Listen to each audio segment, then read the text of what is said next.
this is final and the 60th lecture of the course on principles of behavioral economics. We are discussing behavioral games, and this is the last kind of games that I am going to discuss, that is trust games. Trust games are dictator games with an initial investment by an investor that determines how much the dictator or trustee has to allocate. The investor trusts that the trustee will give back enough to make her initial trust worthwhile. Trust games are simple models of contracting with moral hazard and no contractual enforcement. The amount of investment measures trust, repayment measures trustworthiness. So, basically when I am investing some amount of money, of course, we are now referring to informal sectors, but it can be also to some extent applied to formal sectors as well. The amount of money that I am investing indicates my trust on the system, and the amount of money that I am repaid or returned indicates the trustworthiness, how much it is worth of trusting. And as it is mentioned that trust games are simple models of contracting with moral hazard and no contractual enforcement.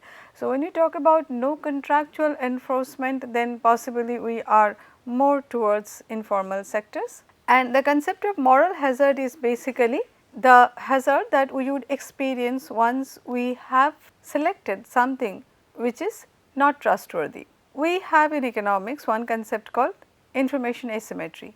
Information asymmetry refers to a situation where parties involved in a transaction do not have equal information. So, here consider a seller and a buyer. So, the seller has more information about the product, about the prices, about the cost of the production of that product compared to the buyer. So, if the information available to both the parties are not same, then the individual or the party having more information is always in a position to exploit the other party. The seller can always charge a much higher price compared to its cost of production, provided that the buyer does not have actual information. So, whenever there is information asymmetry, that leads to two situations or two outcomes, I would say.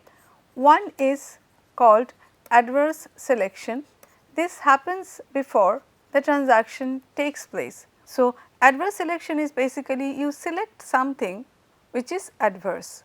So, you decide to invest money somewhere which is an adverse decision, which is not the right decision, and once you invest there, then the next outcome is moral hazard. That is, once you have invested and it actually was not a good decision, it was a problem of adverse selection, then morally you would have moral hazard in the sense that you are not going to get back your money. So, there will be moral problems. Basically, this is what is referred to by moral hazard. The centipede game is also a trust game with several stages. A multiplayer trust game is a gift exchange in labor markets.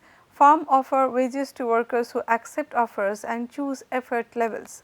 Effort is costly to workers and valuable to firms, but cannot be enforced by firms. So, firms must trust workers to work hard. So, there is no way one can ensure that the workers are actually putting sufficient effort. These games are popular because they model key features of economic situations and experiments are easy to run. Trust is an elusive concept which cuts across many disciplines. Marriage therapists talk about rebuilding trust after an affair. Sociologists are interested in how social networks produce or inhibit trust. Economists emphasize trust as a way of reducing the costs of transacting, in lubricating the economy. This is basically, if there are trust, then, and of course there is trustworthiness. Historically we observe that okay, having trust on certain entities is not a bad idea, then that basically reduces transaction cost, the time and money spent on executing a transaction, and this lubricates the economy, in this sense leads to smooth functioning of the economy. If there are a large number of sectors or markets where there is huge amount of information asymmetry and consequently adverse selection and moral hazard problem, then theoretically it has been argued and empirically also observed that markets become inefficient, markets at times become also non-existent. the situations or in the situations where you really do not trust the seller of certain products. You would not prefer to buy, and there would be many who would not prefer to buy, as a result of which those markets would cease to exist. And that is why having trust is important, that facilitate transactions, smoothens transaction, and that is what is referred to as lubricating the economy. Whenever there are gains from trade, there is a productivity advantage to any institution or norm that assures traders that the other side will hold up their end of the deal. Legal contracts, third party assurance, for example, a mutual friend vouches for the trustee's honor. Family solidarity and threats of violence can provide assurance, but they cost something. While trust is cheap, you really do not need to bring in so many things. If you just trust and go ahead and it turns out to be trustworthy, that is good for you, but then otherwise trust does not involve so many things, and that is why it is cheap. Development economists and pundits think differences in trust, which alternatively can be called a kind of social capital, can explain why some countries or cultures are rich and others struggle. In the countries where there is more trust, and historically it has been observed that trusts pay, then they tend to become culturally rich and as well as economically rich, as compared to countries where there is a lack of trust. And of course, lack of trust develops through historical observations or repetition.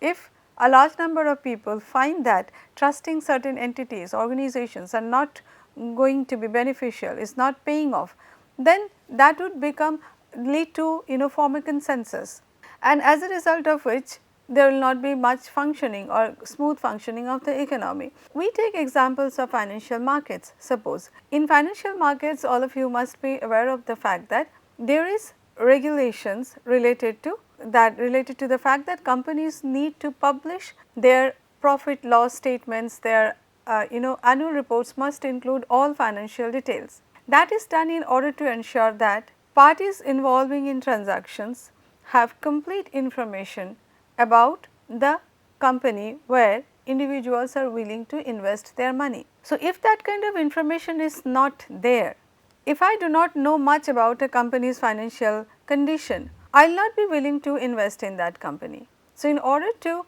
incentivize me to invest in a particular company, the company needs to provide me information, all possible information, correct information, and as much information possible as about its financial conditions, right information, which can actually help me take a call whether I should invest in that particular company or not. So, the regulations in the financial markets basically to a large extent try also to remove information barriers, to remove information asymmetry. As information asymmetry is removed, more and more people would have trust in the financial system and they would invest in the financial system. Investing in financial system basically is good for the industry, the economy flourishes, and that is why the economy has the potential to become rich. For example, Knack and Kiefer in 1997 found a strong cross country correlation between economic growth and the fraction of citizens who said they generally trust people. So, you can see that there is strong cross country correlation between economic growth and trust. Such explanations will live or die on accurate measurement of trust and social capital. But as Putman laments in his 1995 work, since trust is so central to a theory of social capital, it would be desirable to have strong behavioral indicators of trends in social trust or misanthropy. I have discovered no such behavioral measures. A beautiful simple game to measure trust was proposed by Burke, Ducott and McAvey in 1995. In their game, the investor has X which she can keep or invest. So, this is the initial amount or sum. Suppose she invests T and keeps X minus T with herself. The investment of T earns a return at a rate of 1 plus R and becomes 1 plus R multiplied by T.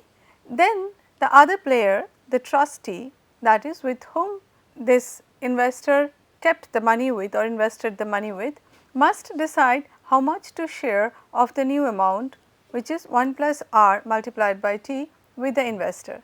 So, now you just see one thing, that The investment earns a return of 1 plus R, but this implies that the entire description implies that the investor actually did not know what is the rate of return, and it is completely at the discretion of the trustee how much he or she is willing to return to the investor. The trustee is playing a dictator game in which the amount to be allocated was determined by the trustee. Suppose she keeps y and returns 1 plus r multiplied by t minus y. So, investor gets 1 plus r into t minus y, and the trustee keeps y with himself or herself. Then the total payoffs are y for the trustee and x minus t, which is basically the initial amount that she kept with herself, plus 1 plus r multiplied by t minus y. So, this is what she receives from the trustee for the investor, and by simplifying this term we get x minus y plus RT. In this game, trust is the willingness to bet that another person will reciprocate a risky move at a cost to themselves. Trust is risky because the investor will regret having entrusted if she does not get much back. T measures the amount of trust. The amount returned, which is 1 plus r multiplied by t minus y, measures trustworthiness. If players maximize their earnings, the trustee will keep it all. The game has moral hazard or hidden action which cannot be guaranteed contractually. Anticipating this, a self-interested investor should keep the money rather than invest it. So, if there is no trust, which implies t takes a value of 0, then the investor will keep x with herself and not going to invest anything. Trust must be risky. Trustworthiness must also go against the trustee's self-interest to test whether people are willing to sacrifice to satisfy moral obligation. Sociologists and psychologists usually object that this game does not capture all there is to trust because the two-person one-shot game does not include relationships, social sanctions, communication and so many other rich features that may support or affect trust. That is precisely the point. The game requires pure trust.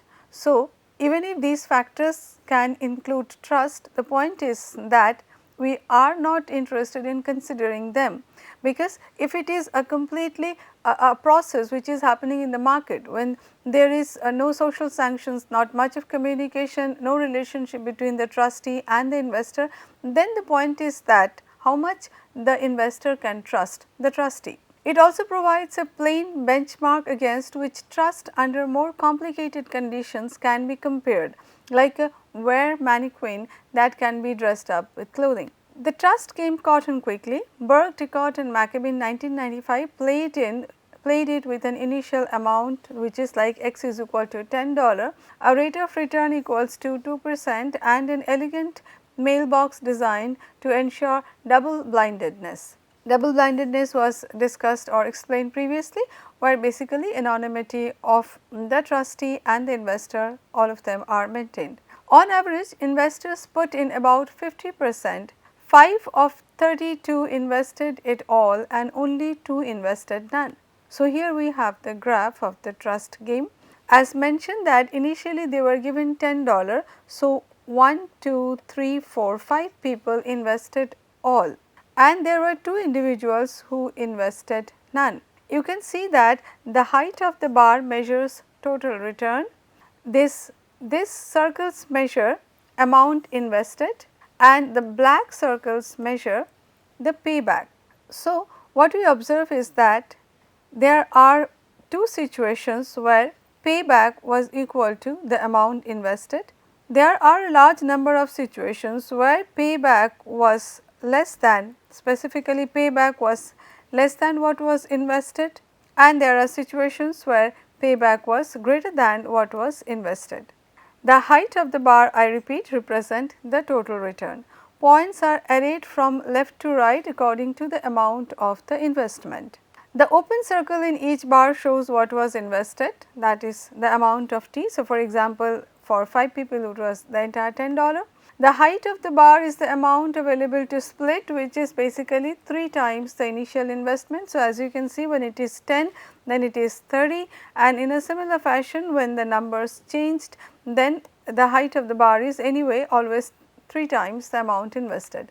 The dark circle shows how much was returned. If the dark circles are above the open circles, then trust is repaid. So, for example, here the trust are repaid, that is the investor received some amount of money from the trustee. Here you can see the entire amount was returned, and of course, this is the only instance where the entire amount was returned, but most often some amount of money has been returned. In Massachusetts, Ottman, Fitzgerald and Boeing experiment with variants of the Burke's design, prompting subjects by asking how much they expected and giving social history about what others had done.